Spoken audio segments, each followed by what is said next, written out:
चर्चा ही 100% खोटी आहे। मी असू किंवा माझ्या बरोबरच्या कुठल्याच खासदाराला खासदाराबरोबर अशी कुठली चर्चा झालेली नाही। कारण आम्ही सर्वजण संसदेमध्ये आदरणीय सुप्रियाताईंच्या नेतृत्वाखाली त्या ठिकाणी काम करत आहोत। त्यामुळे आमच्यात एक वाक्यता असते। आमच्या कुठल्याही खासदाराशी जर एखाद्या नेत्याशी जर चर्चा झाली असती तर आम्ही एकमेकाला ती शेअर केली असती। त्यानंतर आम्ही ताईंच्या समोर मांडत असतो।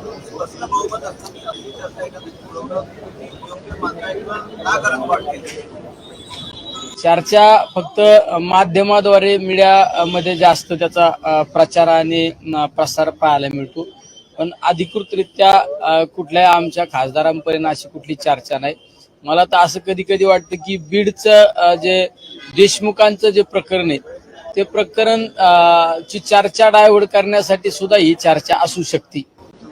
संग्राम जगताप असं म्हणतात की अनेक शरद पवारांचे खासदार आहेत ते आम्हाला वारंवार फोन करतात, माझ्याकडे तसे पुरावे सुद्धा आहेत ते आम्हाला सारखे संपर्कात आहेत, आम्हाला तुमच्याकडे यायचं असं म्हणतात। नाही, असे कुठले खासदार आमचे खासदार कोणाशी संपर्क करणार नाही, कुठल्या आमदाराशी संपर्क करणार नाही।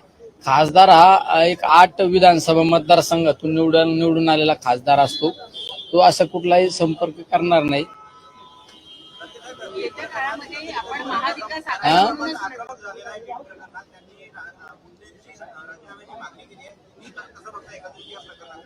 साहजिक आहे, या सगळ्या गोष्टींमध्ये आज पाहिलं असेल त्याचा देशमुखांची जी निर्घुण हत्या झालेली त्या बाबतीत कठोरात कठोर कारवाई केली पाहिजे ही सगळ्यांची भूमिका आहे।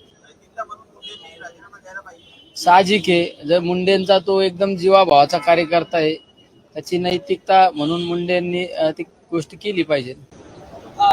येत्या महानगरपालिकेच्या निवडणुकीच्या संदर्भामध्ये सुद्धा काही चर्चा झाली का आपण महाविकास आघाडीमध्येच राहू आणि लढू असं काही संकेत पवार साहेबांनी दिलेले आहेत? साहजिक आहे, महाविकास आघाडीच्या माध्यमातूनच येणाऱ्या जिल्हा परिषद पंचायत समितीच्या निवडणुका असो किंवा नगरपालिका महानगरपालिका लढवण्याचा प्रयत्न केला जाईल।